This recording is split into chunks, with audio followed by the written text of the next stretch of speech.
Start. सभापति जी, कल 16 फरवरी को हुए मतदान में आसाम, उत्तर प्रदेश, बिहार और दिल्ली के 222 उम्मीदवारों के भविष्य का फैसला मतपेटियों में बंद हो गया।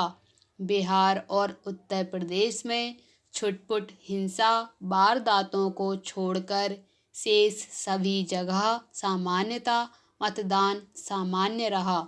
जैसी कि आशा की जा रही थी कि बिहार में कुछ घटनाएं हो सकती हैं, वहां चुनावी हिंसा में 22 व्यक्ति मृत हो गए और सैकड़ों घायल अवस्था में अस्पतालों में भर्ती कराए गए।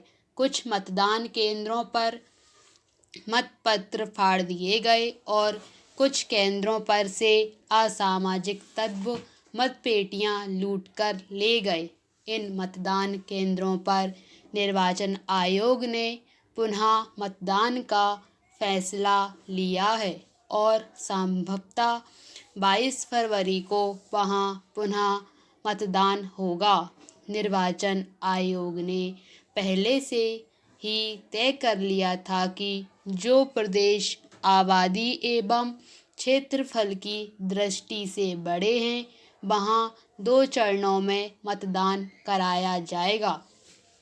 उन्हीं बड़े प्रदेशों में बिहार तथा उत्तर प्रदेश की गिनती भी आती है।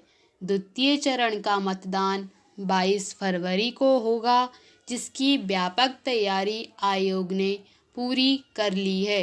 कुछ एक पहाड़ी इलाके के मतदान केंद्रों पर जहां आवागमन की सुविधा नहीं है और मतदान दलों को पैदल ही यहां जाना पड़ता है, वहां के लिए मतदान दल निर्वाचन सामग्री लेकर रवाना भी हो गए हैं और शेष मतदान केंद्रों पर मतदान दल 19 फरवरी को रवाना होंगे।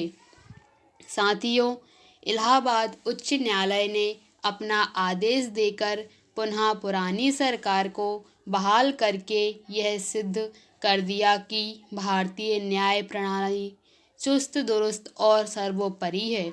यह बात और है कि दूसरा पक्ष सुप्रीम कोर्ट जाने की बात कह रहा है, परंतु देर रात 48 घंटे की अवधि उपरांत श्री पाल ने अपनी कुर्सी पुराने मुख्यमंत्री को खाली कर दी है और वे अब अकेले रह गए हैं। पहले वे राज्य मंत्रिमंडल में परिवहन मंत्री थे और उनका दर्जा कैबिनेट मंत्री का था, परंतु अब वे एक साधारण विधायक रह गए हैं।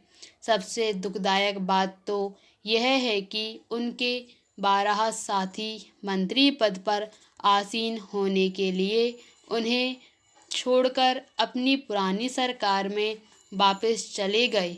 यही नहीं, उनका कहना है कि हम पाल के प्रपोंगड़ों ने शामिल नहीं थे, हम तो कल्याण सिंह जी के साथ थे और हमने अपनी उपस्थिति राजभवन में राज्यपाल के सामने अपनी सरकार के समर्थन में दी थी।